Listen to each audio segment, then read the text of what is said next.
Hey, Critical Analysis. This is your week 9 video and our week back from spring break. So I hope that you were able to relax and maybe you still had to work or care for children, but hopefully you felt a little less with one thing off your plate for a few days at the very least.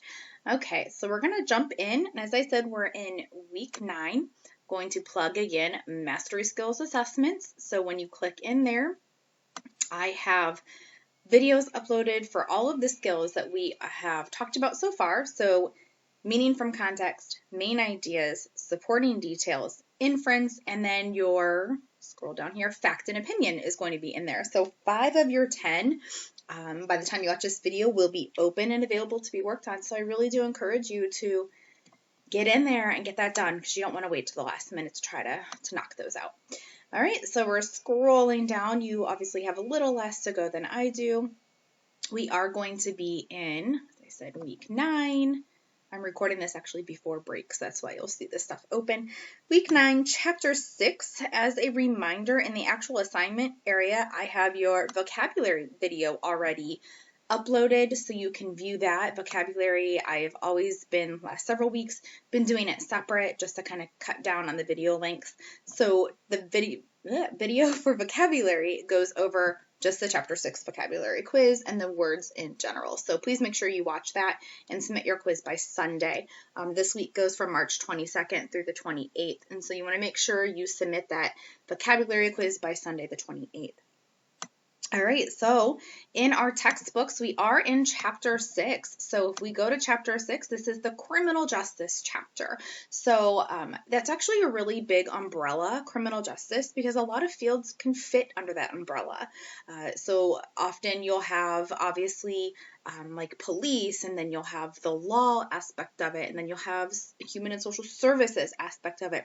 So lots of career paths go under this umbrella, and even if you're not necessarily thinking about going into law enforcement, you know, there's like forensic accounting and all of that. So I think the world of criminal justice is often bigger than what a lot of people realize.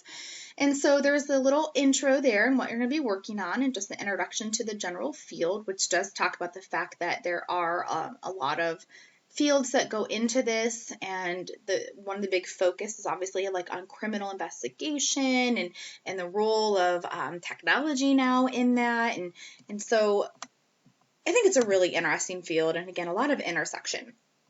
All right, so here are the preview questions. The basis of your discussion post is going to be question 5 there, so I'm going to scroll back in here, and right here is your week 9 discussion. Remember, due by Wednesday for attendance points. It's just a way to keep track of attendance. So it's based on chapter 6 question. In your opinion, is it a good idea for members of a community to form their own neighborhood watch policing units? Why or why not? And so just, you know, in your opinion, yes, it's a good idea, and this is the reason, or no, it's a poor idea, and this is the reason.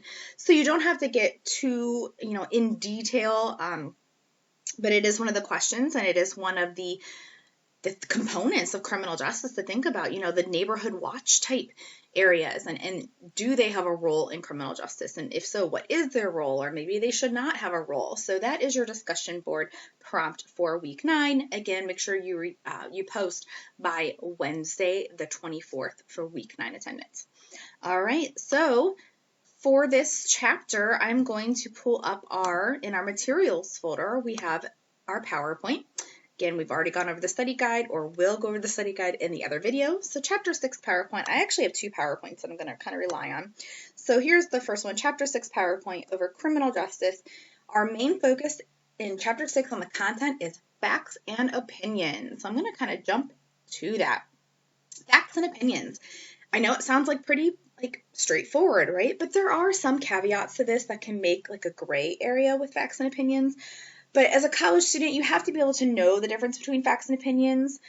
You have to understand the difference because you have to form your own opinions based on what you read. And some authors are really great at making their opinion look like a fact. Politicians are great at that too.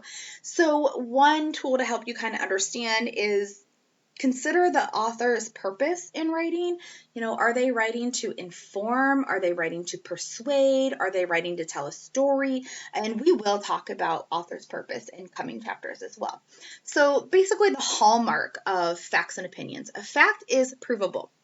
It can be verified. Somehow you can look it up, whether in a textbook, in some kind of account of some sort. You can observe it.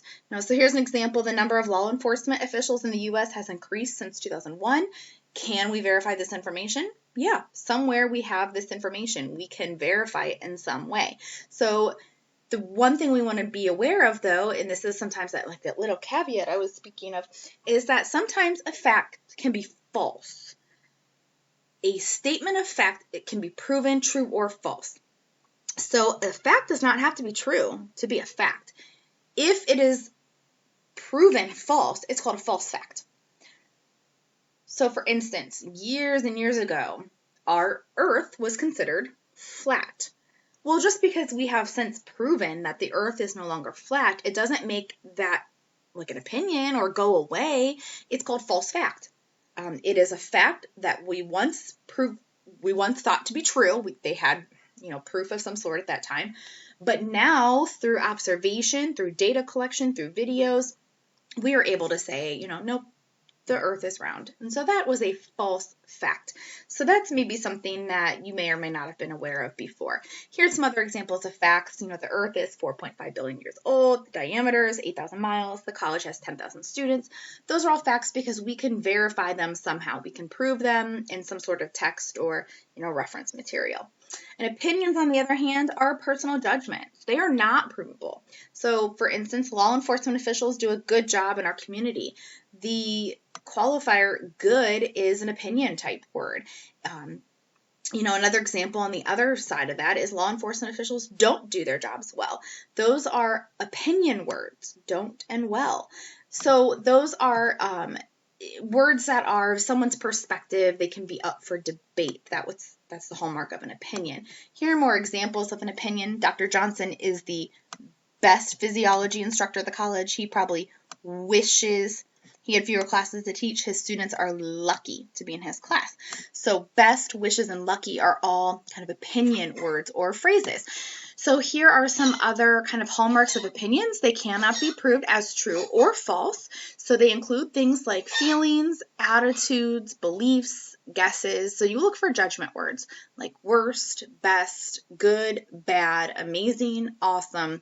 And then all future events, including predictions, are opinions. So that means Super Bowl time when you're trying to say who you think is going to win because you're predicting the future. That is it's an opinion. So anytime you try to predict a future event, that's considered an opinion as well. Here are some other opinion phrases. Appears, believe, likely, suggest, in my view, should, could. Those are all opinion phrases. Sometimes you have to use context. For instance, the word may is on this list right here. But in the sentence, we have scientists may discover life on other planets in the universe. Okay, that's a future event. That's an opinion. This rock cycle may occur either beneath the Earth's surface or on the Earth's surface. That's a fact because it's just showing you it could happen in one of two places. So context matters. How the word is being used in the sentence matters. All right. Sometimes, though, an author will have both fact and opinion. They may combine a little bit of fact with a little bit of opinion, and it's really important to pick that out. So the production of carbon dioxide from human activities includes burning coal, gas, and oil. That's a fact. We can verify that, which may cause a serious climate change on Earth. That is a prediction, so it's an opinion trying to come up with what's going to happen in the future. All right, and now there's an in-between. We have facts, we have opinions, we have a little bit of a fact and opinion. We could also have something called reasoned judgment. Sometimes you might hear it referred to as informed opinions, and it's just what it sounds like, an informed opinion. Based on research, based on evidence, you come to an opinion. So it's a coherent evaluation that is made by available evidence. Good example, meteorologists. Remember a few slides ago, I said that anytime you make a prediction about a future event, you are forming an opinion. Well, meteorologists, don't they technically try to predict the weather? that's their job, but they're not just doing it on no evidence. They have past years' weather and climate data, they have tools, they have technology. So what they're technically doing are reasoned judgments or informed opinions, because they take the research that is there and they base their predictions on that research. Okay, the other slides I have are kind of like very similar. They just review this. You know, it's important. It's the basic part of critical thinking. We need to know the difference between fact and opinion, because we have to know if someone's trying to influence our thinking or not. So again, facts can be checked for accuracy. Opinions are open to question. Here are some examples. Look at this little ad.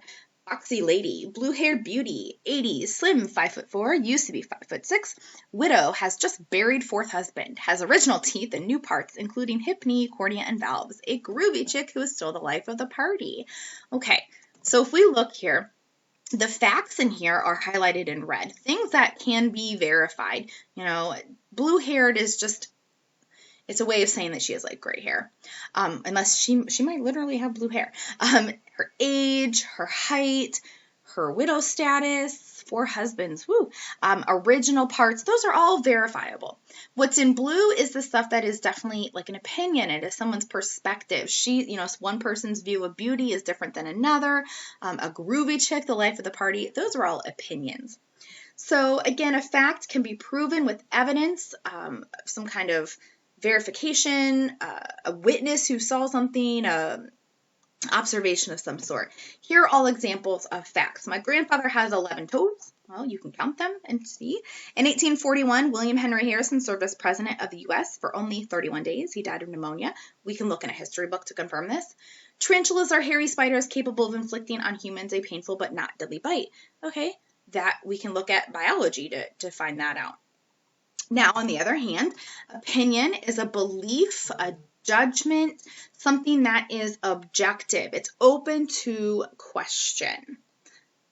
We're going to look at those same statements from before. My grandfather's feet are ugly. Remember we said grandpa has 11 toes up here, right? That was a fact. My grandfather has 11 toes. But now someone said my grandfather's feet are ugly. Well, that's a value word. Ugly is a value word because it is not how we express judgment.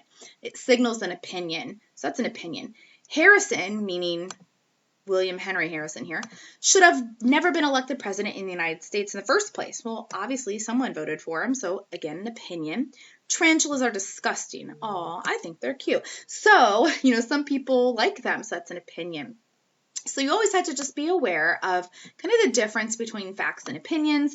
So this is what I mentioned before. Statements of facts may be found untrue, which means they are called false facts.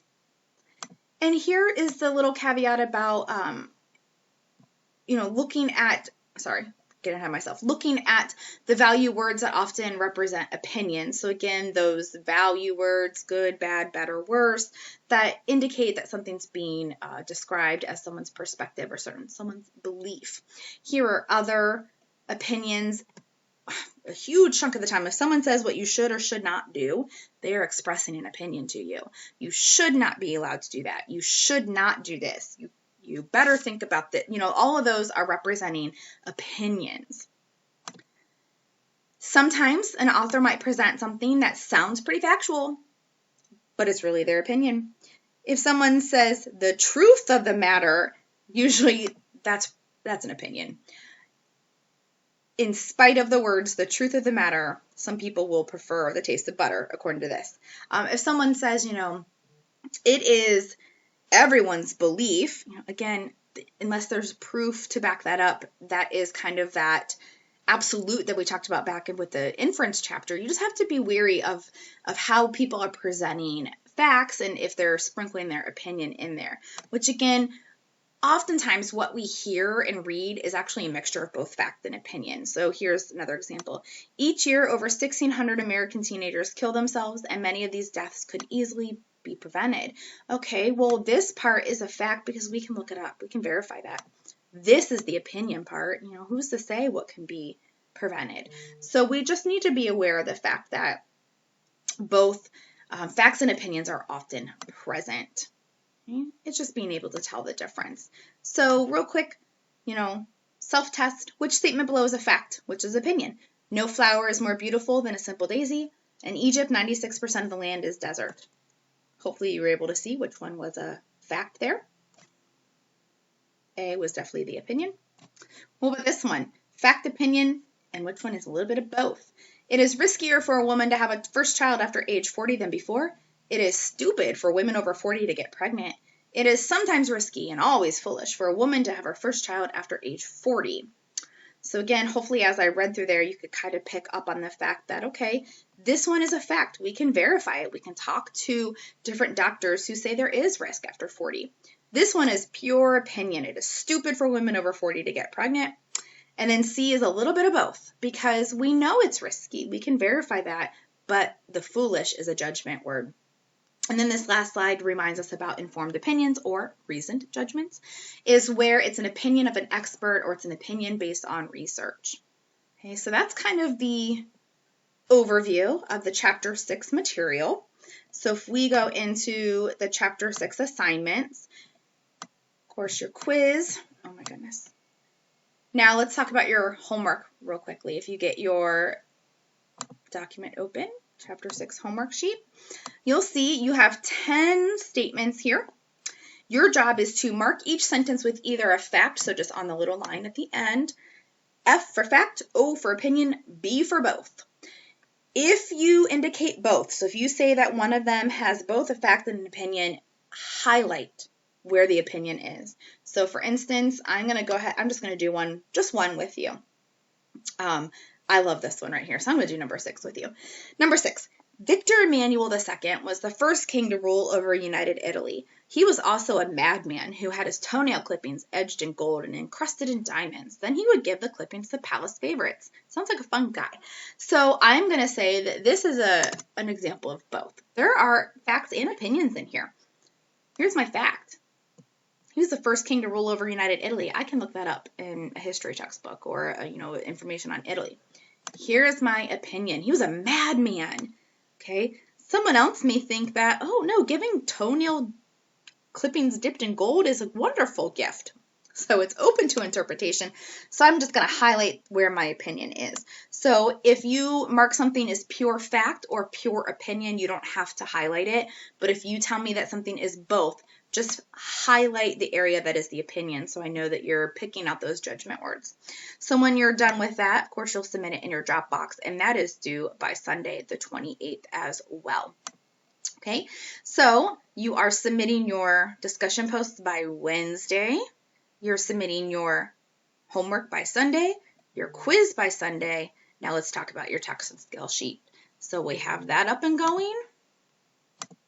Oops, wrong one. Let's get this one. And hopefully we have our text up and going. So here's our textbook, and we're going to look at Part A, Roman numeral 1, Part A. What's actually kind of nice about this text sheet is all of Part 1, A and B, is based on the same story. So it's actually a little less reading this time, although you will see in our vocabulary video, there's actually 2 more things you have to read that are not included on this text and skill sheet. So the vocabulary study guide kind of makes up for it. You have to read a little bit more on that end of it. But the first reading we're going to talk about is the Other Westmore. So I'm going to scroll down here.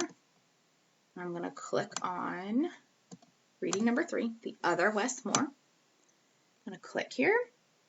All right. And so again, remember this is a criminal justice selection, criminal justice chapter. And there's a little couple things to think about as you go into, if you were born to a different family, how do you think your life would have turned out? So I'm going to encourage you to pause the video here and read. It's an excerpt, which means this is a longer piece. Excerpt from the Other Westmore. And have you read that. And then when you come back, we'll talk about the questions. All right, hopefully you have paused and you've read the article, because now you can see we are actually doing short answer and some multiple choice with this particular reading. So you're doing the critical eye, the reading with a critical eye, and you can see that's right here, and you're answering questions 2, 4, and 5.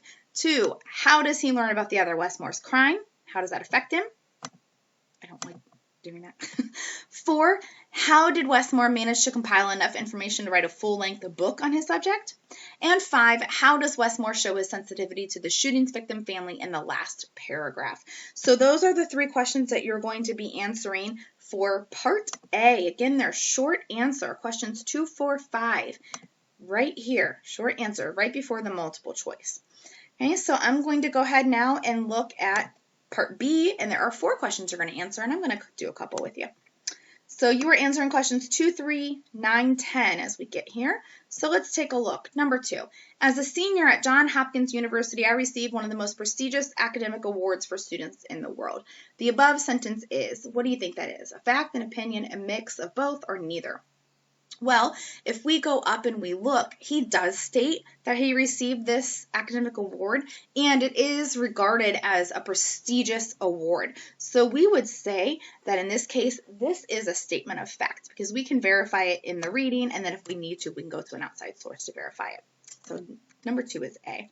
Number 3, but even the worst decisions we make don't necessarily remove us from the circle of humanity. So this was a statement made in the selection. So if you're looking at the statement itself, even the worst decisions we make don't remove us from the circle of humanity. So what this is saying, like even if someone's a murderer, it doesn't remove them from the circle of humanity. Well, and this is an opinion, because some people may say, nope, as soon as you take another life, that kind of lowers your value or lowers your humanity. So that is an opinion B. And then you are also going to answer questions 9 and 10. And this is really just to kind of go back in. It says, Wes's desire to participate in this book is a way to help others learn from his story and choose a different path is proof of what? And then this one right here, this was the start of our correspondence, which has gone on now for years. Is that a fact, opinion, a little bit of both, or neither? So make sure you answer questions 9 and 10. Okay, so all of that is from the other Westmore, A and B. All right, let's scroll down now. Roman numeral 2, A and B, are both on this next selection. Library visit, then held at gunpoint. At Yale, the police detained my son. That's the next reading. So we're going to go back here. Okay, we're reading number 4. We're going to click on it. And this one isn't terribly long either. So again, I'm going to encourage you to pause the video and read this article. All right. I hope now you have read, paused, you're back. And so you can see that you are doing kind of the same thing we just did on the other Westmore article. You are doing some short answer questions and some multiple choice questions. So if we look here, we are answering questions 2 and 5. So I'm going to scroll down. Actually, I'm over there. 2 and 5 right here. Question 2 reads, according to the female police officer, why had the author's son been suspected of a crime? So you can go back in and answer, why was there an issue here? And then number 5, this is an opinion, so you can't be wrong. Just support your opinion. What is your opinion of the situation the author so vividly describes? The author is the mother. So keep that in mind. The author is not the person the situation, was involved in. It's the mother of the person. So in your opinion, what is the opinion of the author? Did the police act appropriately? Is the author's anger justified? So again, this is an opinion, so you can't be wrong here. Yes, no, it doesn't matter. Just verify your opinion, support your opinion with, evidence from the text or whatever you want to do there. Okay. All right. And then you are in the multiple choice answering questions 4 and 8. So let's take a look. Number 4, the stop is not the problem. The method of the stop is the problem. What do we think that is? If I'm looking at my options here, a lot of this is just opinion in nature, because someone else may read the story that hopefully you've already read and be like, no, they did everything right. There was no problem. Or the method is not the problem. Or it was the stop that's the problem. So there's a lot to be debated there. So we would say number 4, oops, sorry about that. Number 4 is C. Okay. And then if we scroll down, you are also answering question number 8, I'll just do this with you too. The dean of Yale College and the campus police chief have apologized and promised an internal investigation, and I appreciate that. So if we look at this, This right here should kind of tip you off that there's some opinion in there. It's someone's personal belief. But up here, we could look to see, did they talk about this in the actual article? So this is an example where it's a little bit of both. It's a mix of fact and opinion. So I would put B down here. Okay, so just make sure you answer those up there. All right, so you're doing the same for both of those readings. Short answer and then multiple choice. Short answer and then multiple choice. And then your last bit, as normal, is your TED Talk. Again, so we'll go back, we'll click here, scroll down, TED Talk. We need to talk about an injustice. There's a link to his TED Talk right there if you would like to just listen to it. Bryan Stevenson is one of my favorite to listen to. For some reason, I just get chills when I hear him talk, even though I've heard this TED Talk, I don't know how many times at this point, but I mean, he sat down with Rosa Parks. I mean, it's a pretty incredible story, and he's really a leader in like this criminal justice reform, and his name was just brought up recently on something else, and I'm having trouble recall right now, but he's still doing all this activist type work. So whether you like to read it, listen to it, read it and listen to it, whatever you like, make sure you spend some time with the TED Talk. And then as we get down to the bottom, you'll see, and I do want to point this out, some people have been forgetting the TED Talk because it's on the second page. Please make sure you answer those questions because you can see that, they're 2 points each. That's 4 points alone right there. So if you miss the TED Talk and then you happen to miss just a couple questions up there, you're already kind of damaging your grade. So make sure you do get to the TED Talk. You're answering questions 4 and 5. So you'll look here. It says he offers a number of statistics pertaining to America's prison population in paragraph 10. Which of the statistics is most surprising to you and why? That's an opinion question. So as long as you can support it, what's surprising to you and why? And then question 5 says, what does he say about the death penalty in America? And how does he compare its practice with flying airplanes? And what is your reaction? So this one's a little bit of mix of what did the text say and then what's your reaction to that text. Okay, when you're done with your text sheet, doing all those parts, we'll go back in and you'll drop it in the Dropbox right there by Sunday. All right, so quick reminder, week 9, you are turning in your quiz, your text and skill sheet, and your homework by Sunday the 28th. Make sure you post in the week 9 discussion board by Wednesday the 24th for week 9 attendance. And then make sure that you're also working in the mastery skills. All right, hope everyone has a great week. Bye.